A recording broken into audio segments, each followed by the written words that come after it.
Shalom, Horas, Menjua-jua, Yaub. Perkenalkan, nama saya David Stangang dari SMA Cahaya Medan. Izinkan saya untuk menjelaskan betapa pentingnya bagi kita untuk menjaga dan merawat lingkungan hidup.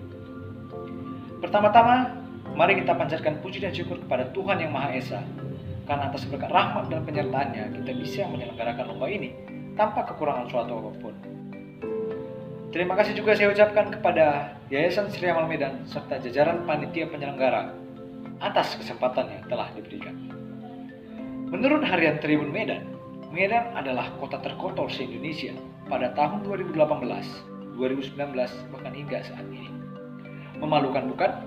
Sungguh itu adalah hal yang sangat memalukan.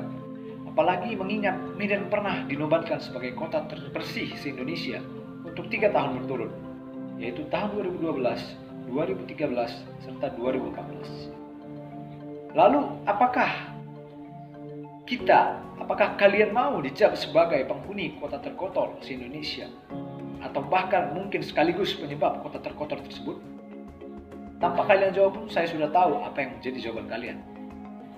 Saya yakini tidak ada satupun di antara kita yang mau dicap sedemikian rupa. Lalu, kita sebagai pemuda-pemudi, apa yang harus kita lakukan untuk mengembalikan martabat kota Medan tersebut ke kota Medan itu sendiri? Ada banyak cara untuk menjaga lingkungan hidup. Salah satu cara yang paling vital adalah dengan menjaga kebersihannya.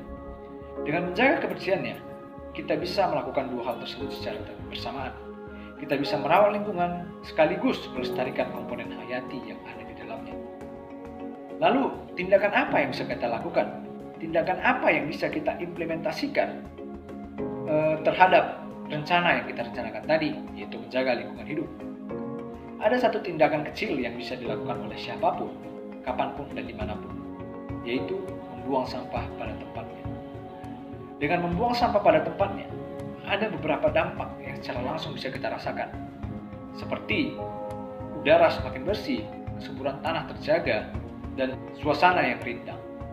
Ada satu masalah juga yang sudah menjadi momok bagi kita, yang sudah mendarah daging di tubuh kita, yang sudah mengganggu kita untuk melakukan hal tersebut, yaitu kemalasan. Kemalasan memaksa kita untuk berpikir secara simpel, melakukan tindakan tanpa memikirkan apa dampak yang akan kita rasakan nantinya. Oleh karena itu, Kota Medan dinobatkan sebagai kota terkotor se-Indonesia karena pikiran simpel terhadap sampah yang kita buang. Kita selalu menganggap remeh terhadap sampah kecil yang kita buang di jalan. Misalkan, ketika kita sedang berjalan jauh, kita makan permen dan tidak mempunyai tempat untuk membuang sampah tersebut, maka secara otomatis kita membuang sampah di jalan begitu saja. Lalu teman-teman kaum pemuda dan pemudi sekalian, bagaimana cara kita melawan hal tersebut? Saya pribadi memiliki satu metode yang sering saya sebut sebagai kantong sampah. Bagaimana cara kerja kantong sampah itu? Cukup dengan membawa sebuah kantongan kemanapun kita pergi. Misalkan kita pergi jalan-jalan hangout nongki bersama teman, maka tidak ada salahnya kita membawa satu plastik kecil yang kita fungsikan nantinya sebagai tempat untuk menampung sampah yang kita produksi. Di sekolah saya juga melakukan hal tersebut. Apalagi di SMA Cahaya ada program yang disebut EcoCamp yang bertujuan untuk menjaga lingkungan hidup. Dalam rangka untuk berpartisipasi dalam program tersebut, saya sebagai ketua kelas 11 IPS 2 menyeret metode yang saya lakukan di rumah ke kelas yang saya pimpin, yaitu 11 IPS 2. Saya dan jajaran perangkat kelas membeli satu tong sampah minimalis yang kami gunakan sebagai tempat sampah.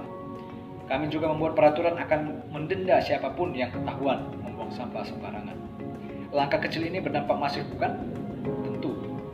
Oleh karena itu, teman-teman kaum pemuda dan pemudi sekalian, mari kita kembalikan martabat Kota Medan sebagai kota terbersih yang sedang hilang dari genggaman.